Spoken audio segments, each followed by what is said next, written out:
салом алейкум, хуш омадед ба канали ҳуқуқшинос Ширин Иброн ва дар канали ютуб.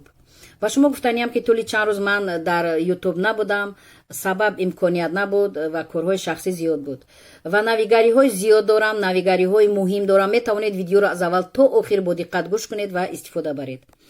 ҳаминро гуфтаниям ки имрӯз 6 ноябр аст, рӯзи Конститутсияи Ҷумҳурии Тоҷикистон аст, рӯзи Сарқонуни Ҷумҳурии Тоҷикистон аст. аммо Сарқонуни Ҷумҳурии Тоҷикистонро агар дар интернет даромада ёведу аз ҳамон моддаи аввал то охир ӯро пурра хонед, бисёр олӣ гуфта шудааст, бисёр ба манфиати шаҳрвандони Ҷумҳурии Тоҷикистон гуфта шудааст. аммо мутаассифона аз тарафи баъзе мансабдорҳо, баъзе мақомотҳо, баъзе идораҳо яъне ки риоя карда намешавад. ҳаминро гуфтаниам ки масалан бинед дар моддаи 10 чӣ гуфта шудааст.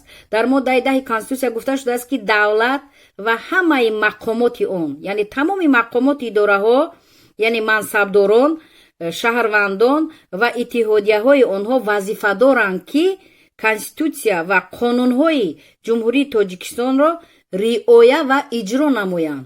ҳам риоя кунанд, ҳам иҷро кунанд.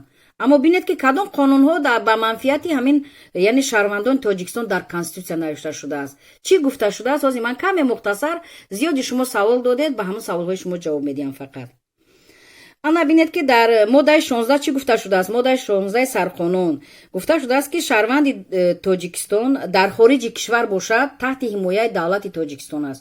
яъне агар аз ҳамон Тоҷикистон дур бошедан, дар дигар давлат бошед, агар ҳуқуқи шумо поймол шавад дар ҳамон давлат, бояд давлати Тоҷикистон шуморо ҳимоя кунад, чунки дар ҳама давлатҳо сафорат дорад, консулгарӣ дорад. моддаи 16 ан ҳаминро гуфта шудааст. бинед чӣ хел олӣ гуфта шудааст нисбати шаҳрвандони худи Тоҷикистон. дар моддаи 17 гуфта шудааст ки ҳама дар назди қонун ва суд баробаранд. аммо мутаассифона мебинем дар сайтҳои интернетӣ чӣ қадар инсонҳо шикоят аз болои баъзе суду судяҳо мебаранд. инро ҳамагон медонед, ман намегӯям, инро мо аз интернет мехонем. мардум шикоят мебаранд, мардум менависанд, мардум муроҷиат мекунанд ба мақомотҳои болоӣ. ва яъне ки ҳамон худи бо ки қонундонҳо, баъзе мансабдорҳо риоя намекунанд ҳамин моддаи 17 Конститутсияро. ва ғайри ин гуфтаниам ки масалан дар моддаи 22 чӣ гуфта шудааст. моддаи 22 Сарқонун гуфта шудааст ки ба манзили шахс даромадан зуран манъ аст, ё ки ҳамон шахсро аз манзилаш маҳрум кардан умуман манъ аст. ин дар моддаи 22 Сарқонун гуфта шудааст. аммо мутаассифона баъзан вақт мебинем дар ҳамин интернет, дар ахборҳо мебинем ки аз тарафи баъзе мақомотҳои ҳамон маҳаллӣ хонаи баъзе шаҳрвандон чапа карда мешавад. дар кадом асос чапа карда мешавад? агар дар даст қарори суди олӣ бошад, баъд вай ҳуқуқ дорад. масалан бинед ки вай аз суди ноҳия агар қарор овардааст, ҳалнома овардааст, хонаи он шаҳрвандро чапа мекунад, вай умуман ҳуқуқ надорад. шаҳрванд ҳуқуқ дорад ки то суди олии Ҷумҳурии Тоҷикистон шикоят барад. агар суди олии Ҷумҳурии Тоҷикистон ҳалномаро дастгирӣ кунад, ҳалномаи суди ноҳияро, баъдан бояд ки аз тарафи давлат ба ҳамон шаҳрванд ё замин ё пул ё хона дода шавад, баъд манзили вай чапа карда шавад. бинед ки аввал ки шаҳрвандони мо аз ҳуқуқи худ бехабаранд, дуюм ин ки баъзе мақомотҳои маҳаллӣ, яъне ҷамоатҳо, яъне ки кормандони ҳамон ноҳия, яъне мақомоти маҳаллӣ дида дониста ҳуқуқи шаҳрвандонро поймол мекунанд. моддаи яъне 22 Конститутсия риоя намешавад, дар баъзан маврид риоя намешавад.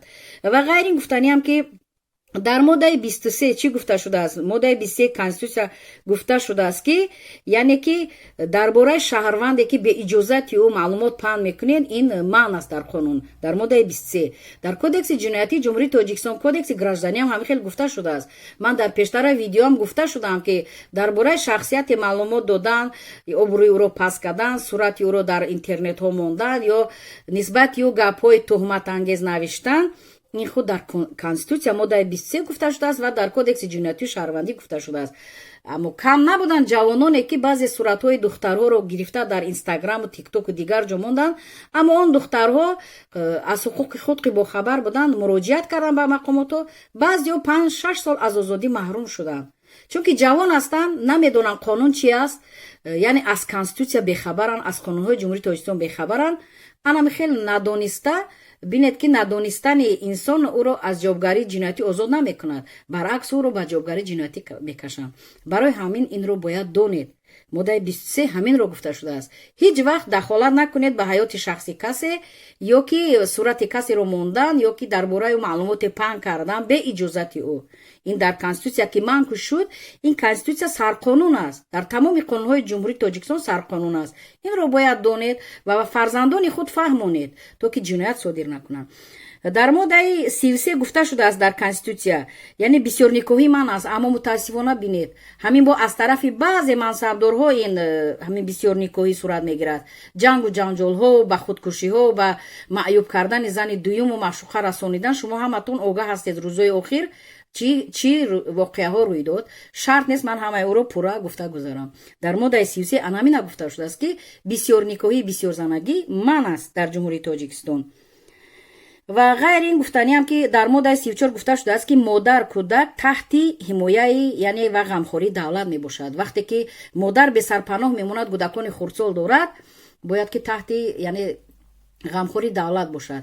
ин аз раиси маҳалла сар карда то раиси ҷамоат, то раиси ҳамун ноҳия бояд донанд ки кадом оила, кадом зан бепарастор аз фарзандони ноболиғ дорад, барои боғча ё ки барои мактаб онҳоро дастгирӣ кардан лозим. аз ин лиҳоз баъд баъзе занҳо мегиранд ё дар об ғарқ мекунанд, ё месӯзонанд, ё мекушанд, чунки зиндагии онҳоро маҷбур месозад. барои ҳамин бинед ки моддаи 34 чӣ гуфта шудааст. аммо ҳамин моддаи 34 аз тарафи баъзе мақомотҳои маҳаллӣ, яъне ки ин тамоман риоя намешавад, иҷро намешавад. аз ин лиҳоз баъзе модарон баъд маҷбур мешаванду даст ба ҷиноят мезананд нисбати фарзандони ноболиғи худ. ва ғайри ин гуфтаниам ки дар моддаи 69 конститутсия чӣ гуфта шудааст ки дар банди 14 яъне ба тамоми қонунҳо президенти кишвар имзо мегузорад. вақте ки имзо ки гузошт, ҳамон қонун бояд риоя шавад ва иҷро шавад. аммо мутаассифона қонун дар бораи афви ҷумҳурии тоҷикистон апрели 2021 қабул карда шуд, худи парлумон қабул кард ва имзои президент, яъне бо имзои президент тасдиқ шуд.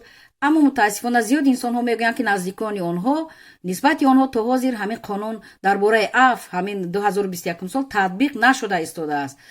бинед ки дар конститутсия гуфта шудааст ки ҳамаи қонунҳо бояд иҷро ва риоя шаванд, аммо мутаассифона баъзе инсонҳо ки баромад мекунанд барои наздикони худ ё менависанд ки қонун дар бораи афв яъне татбиқ накарда шуда истодааст ва онҳо ҳуқуқ доранд ки шикоят баранд, то президенти ҷумҳурии тоҷикистон шикояти хатӣ баранд ва ҷавоб гиранд.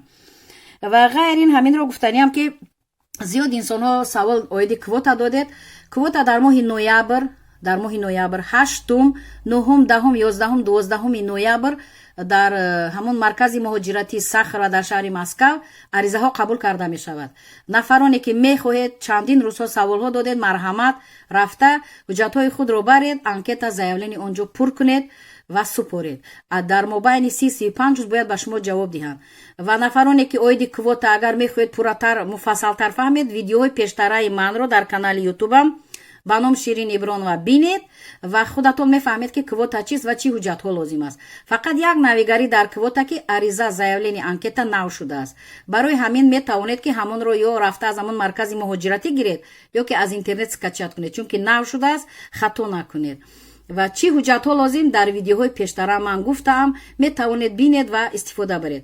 ғайри ин саволҳо шуд оиди яъне ки навигариҳое ки баъди як чанд вақт ба ман яъне саволҳо оиди ҳамин муҳоҷират, кори муҳоҷират шуд. муҳоҷиронро гӯё ки сафи муҳоҷирон бояд кам шавад. яъне ки дар ин ҷо баромад кардааст Андрей яъне Бачкарёв, ин ҷонишини ҳамин мер город Москва мегӯем, яъне ки шаҳрдори Москав аст, оид ба сохтмон аст. ҳамин гуфта шудааст ки яъне баъзе муҳоҷирон талаб доранд ки маоши онҳо 70-80 ҳазор шавад.